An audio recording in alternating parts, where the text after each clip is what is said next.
अस्सलाम वालेकुम मेरी प्यारी सी यूट्यूब की फैमिली, कैसे हैं आप सब। उम्मीद है आप सब ठीक ठाक होंगे। और जी आज मैं बहुत हूँ खुश, और क्यों ना खुश हो, ईद जा रही है, इसकी शॉपिंग जो कर रहे हैं। आई होप आप लोग भी बहुत खुश होंगे क्योंकि ईद की शॉपिंग करने की ना खुशी ही एक अलग होती है। सबसे पहले मैं किया बाज़ार आ गई थी। किया बाज़ार मॉल है माशाल्लाह, बड़े ही मज़े का मॉल है। यहाँ पर ना बहुत ज़्यादा डिस्काउंट भी मिलते हैं। डिस्काउंट के नाम से तो चेहरा वैसे ही खिल जाता है। तो सबसे पहले ना मैंने आते ही यहाँ पे काजू देखे, क्योंकि काजू थे ना वो मेरे ख़त्म हो गए थे। क्योंकि सहरी के टाइम में डेली सेवैयाँ बनाती हूँ। जब मैं सेवैयाँ बनाती हूँ उसमें काजू भर भर के डालती हूँ। मुझे काजू बड़े ही ज़्यादा पसंद है।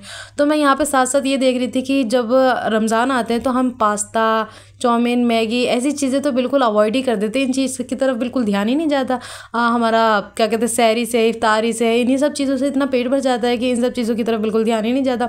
उसके बाद में देख रही थी मार्केट में ना कुछ नए नए तरीके के रिफाइंड ऑयल आए हैं, जिनके नाम भी कुछ अजीब से थे। रिंगा, तिलिंगा, मंगा, कुछ अजीब से नाम थे उनके, मुझे समझ में नहीं आया बिल्कुल भी।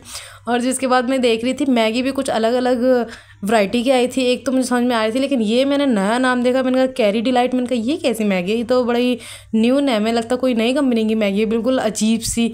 और मैंने ना एक बार ये ऐसी मैगी ली थी, लेकिन मैंने जब ऐसी मैगी ली थी ना और जब मैंने घर पे बनाया था उसका टेस्ट बिल्कुल अलग आया था। क्योंकि जो ओरिजिनल मैगी होती है ना उसका टेस्ट कुछ अलग ही होता है, लेकिन जो ये 2 कॉपी वाली होती है ना उनका टेस्ट काफ़ी अलग होता है। उसके बाद यहाँ पे ना मैं कुछ टॉयज़ वगैरह देख रही थी, क्योंकि मेरे मामू है ना उनकी बेटी आई हुई थी साथ में, तो उसके लिए हमें कुछ टॉय वगैरह लेने थे। तो सबसे पहले ना मैंने ये टॉय देखा, ये छोटा सा अजीब सा। मैंने कहा कितना बकवास टॉय लग रहा है, ये खूबसूरती नाम की कोई चीज़ ही नहीं थी। उसके बाद ये गिटार देखा, ये गिटार बहुत अच्छा लग रहा था, लेकिन ये गिटार जो था ख़राब था। जब वहाँ पर मैंने हेल्पर से पूछा कि ये गिटार चाहिए तो उन्होंने कहा ये ख़राब है, वापस जाएगा। मैंने कहा हो मसला ही हो गया, मतलब जो चीज़ पसंद आई वो उसी में प्रॉब्लम है। खैर जी उसके बाद ना मैंने कुछ शोकेस वगैरह भी देखे थे। मैंने कहा शोपीस इतने मज़े मज़े के आए हुए थे, इतने यूनिक डिज़ाइन के थे। शोपीस मुझे बहुत पसंद आए और मैं ये देख रही थी, ये मुझे समझ में नहीं आया। आप लोग बताएं, आप लोगों को ये क्या कुछ समझ में आ रहा है, ये क्या चीज़ है? मुझे तो ये बिल्कुल समझ में नहीं आ रहा है क्या। बस ये है, मुझे इतना पता है कि इसके जो नीचे वाला हिस्सा है ना, प्याज, आलू, टमाटर रखने के काम आएगी डली। और ये देखो कितना छोटा सा क्यूट सा मैंने डस्टबिन देखा, मुझे पर्पल कलर का, कितना प्यारा लग रहा है, छोटा सा पीटल्स का माशाल्लाह, इतना क्यूट सा। ये तो ऐसा है कि आप किचन में इसको रख लो छोटा सा, लेकिन ये तो इतना छोटा है कि ये तो एक ही बार में भर जाएगा, थोड़ी सी देर में भर जाएगा। उसके बाद ना मैंने कुछ ये हॉट पॉट देखे, डलियों के सेट देखे जो कि बड़े खूबसूरत थे। जो इसमें से ये सबसे ब्लैक वाला है ना, ये मुझे बहुत अच्छा लग रहा था, लेकिन इसकी ना प्राइस बहुत ही ज़्यादा हाई फाई थी, इतनी हाई फाई थी, बहुत ही ज़्यादा। इसकी मेरे हिसाब से होनी चाहिए थी 300, लेकिन इसकी थी 1000 बहुत होता है इस हिसाब से। और ऐसा भी नहीं है कि ये खूबसूरत है तो ये भारी होगा, बिल्कुल भी नहीं। इसका जो वेट है ना वो बहुत हल्का है, बहुत लाइट वेट है, बहुत हल्की है, ये बिल्कुल भी भारी नहीं है। और उसके बाद मैंने ना एक ये छन्नी ले ली थी, ये जो है ना छोले चावल वगैरह जो ऐसे होते हैं ना हम रेन करने के लिए जो निकालते हैं, तो उसके लिए आसानी हो जाती है। मेरे से ना नुकसान हो गया था, अभी मेरी छन्नी जो थी ना वो एक दिन पहले वो टूट गई थी मुझसे, तो मैंने ये छन्नी भी ले ली थी। उसके बाद में देख रही थी यहाँ पे ना सामान जो है ना, ये वाला जो हिस्सा इस पोर्शन है, यहाँ का सामान काफ़ी ज़्यादा बिक चुका है। क्योंकि इससे पहले जब मैं आई थी ना ये इतना फुल था, बहुत ही ज़्यादा। और मेरा ना बाउल में देख रही थी, ये बाउल जो है मेरे बाउल से कुछ ज़्यादा ही मोटे हैं।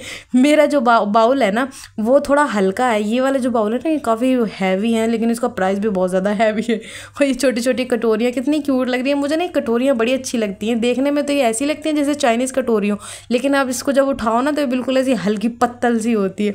और उसके बाद में ये देख रही थी, इनका क्या काम है इनका बताओ। ये इतने खूबसूरत खूबसूरत शो पीस है, मेरे घर में तो ये ऐसे टुट पुट करके टूटेंगे ना बहुत ही ज़्यादा। ये देखो ये चीज़ मुझे बहुत अच्छी लगी, मुझे इस चीज़ का बड़ा शौक है।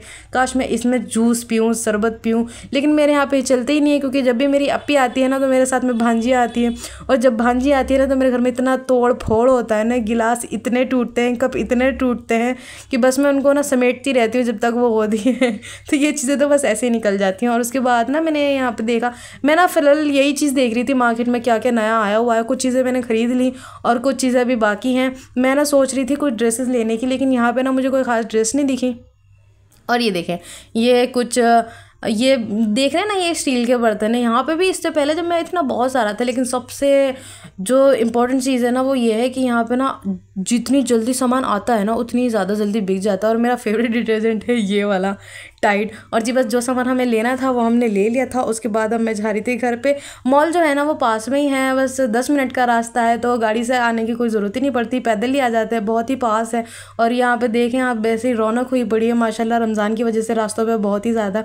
और मैंने रास्ते में कौन देखी, मैंने कहा अभी कौन की क्या ज़रूरत है, चांद रात तो अभी थोड़ी दूर है, अभी तो 7-8 रोज़े बाकी हैं, तो अभी तो इसमें काफ़ी वक्त है, मैं की बाकी बाद में ले जाऊँगी। अम्मी कह रही थी ले लो, मैंने कहा नहीं अम्मी अभी नहीं लेंगे, अभी हम इसको कुछ टाइम बाद लेंगे। और उसके बाद ना मैं यहाँ पर ड्रेस देख रही थी, ड्रेस मुझे कोई खास समझ नहीं आई। उन्होंने कहा कि आप नेक्स्ट डे आना, तब आपको कुछ यूनिक डिज़ाइन दिखाएंगे। और उसके बाद मैंने अपने भाई के लिए ये वाइट कलर की टोपी ली और जी बस यहाँ से हम अपने निकलने लगे थे घर की तरफ। अब मैं अपने घर जा रही थी। इतना मतलब बाहर आप इफ्तारी करके जाओ ना तो ऐसी बैंड बज जाती है, ऐसा लगता है जैसे हमने कितनी मेहनत करी और इतनी मेहनत कुछ की नहीं होती। बस थोड़ा बहुत हमने सामान लिया था किचन का, काजू वगैरह मेरे ख़त्म हो गए थे वो लिए थे। उसके बाद पैदल तो चला ही नहीं जा रहा था, मतलब फिर मैंने ना थोड़ी देर बाद रिक्शा कर लिया। उसके बाद हम लोग बैठ गए थे और उसके बाद अब हम घर के लिए निकलने लगे थे। बस जो चीज़ें लेनी थी वो चीज़ें हमने ले ली। और जी बस यहाँ पे आके जब मैंने देखा तो मिट्ठू मेरी कचरी खा रही थी, बड़ी मन से खा रही थी। और जी बस अभी रात के बज रहे थे 9, तो सबसे पहले मैंने ना वो बनाई थी चिकन चंगेजी, जिसमें ना दम देना बाकी था मुझे, मतलब बाहर जाने के लिए लेट हो रहा था, तो मैंने कहा ये आके दम लगा दूंगी मैं इसमें। तो सबसे पहले आप चिकन को जब भी बनाए ना, आप चंगेजी जब भी बनाए तो आप उसको इसी तरीके से इससे स्टीम करें, भाप दें कोयले का, बड़ी कमाल की खुशबू आती है बिल्कुल बाहर जैसी। सबसे पहले मैंने सिल्वर फॉइल को ना अच्छी तरीके से उसकी कटोरी बना के कढ़ाई में रखा। उसके बाद मैंने जो कोयला था उसको गैस पे अच्छे तरीके से गर्म किया, बहुत ही अच्छे तरीके से गर्म किया। उसके बाद मैंने 1 चम्मच देसी घी को इसके अंदर डाला और उससे क्या है ना एकदम से इसमें धुआं निकलेगा। कम से कम अब मैं इसको ना 5 से 10 मिनट तक इसको दम दूंगी और उसके बाद मैं इसको बंद कर दूंगी। इतनी अच्छी खुशबू आ जाएगी, बहुत ही ज़्यादा। आप चाहो तो इसमें काजू डाल सकते हो, ना चाहो तो ना डालो, वो आपकी मर्ज़ी है। बहुत ही मतलब कोई ख़ास ज़रूरी नहीं है काजू डालना, लेकिन यह है आप काजू इसमें पीस के ज़रूर डालो। जब आप पीस के डालोगे ना उसका टेस्ट बहुत ही मज़े का आएगा, बहुत ही मज़े का आएगा। और ये देखिए जी मैंने यहाँ पे दम दे दिया है, कम से कम मैंने इसे ना 10 मिनट का दम दिया था। ये बहुत ज़्यादा गर्म है, मैं हीरोइन बननी थी, हाथ से उठाई थी लेकिन मैं उठा नहीं पाई, बहुत ही ज़्यादा गर्म है। उसके बाद मैंने चिमटे से इसको हटा दिया। आप देखें मैंने इसको बिल्कुल मैं हटा दूँगी और उसके बाद मैं इसको डिश आउट कर लूँगी। हाँ, इसको निकालने से पहले ना इसको अच्छी तरीके से मिक्स कर ले थोड़ा बहुत, उसके बाद आप निकालें। और बस मैं इसको अब सर्व करूँगी। सब खाने का वेट कर रहे हैं, अभी हम बस खाना वाना खाएँगे। खाना वाना खाने के बाद अब सो जाएंगे। और जी ये रात के टाइम, रात के ना अभी 12 बज रहे हैं और मेरा इतना जी चाह रहा था आइसक्रीम खाने का, मैंने आइसक्रीम खाई। और जी हेल्थ के साथ साथ रात को सोते सोते मैंने ग्रीन टी पी। हेल्थ का भी हमें पूरा ख्याल रखना है रमज़ान में, कहीं मोटे ना हो जाए तो हम अपनी बॉडी का भी पूरा का पूरा ख्याल रखेंगे कि मोटा नहीं होना। ग्रीन टी जो है ना वो बड़ा ही मज़े का होता है, इसके रिजल्ट बहुत अच्छे हैं। खैर जी मिलते हैं नेक्स्ट वीडियो में। अल्लाह हाफिज़। आई होप आपको वीडियो अच्छी लगी होगी।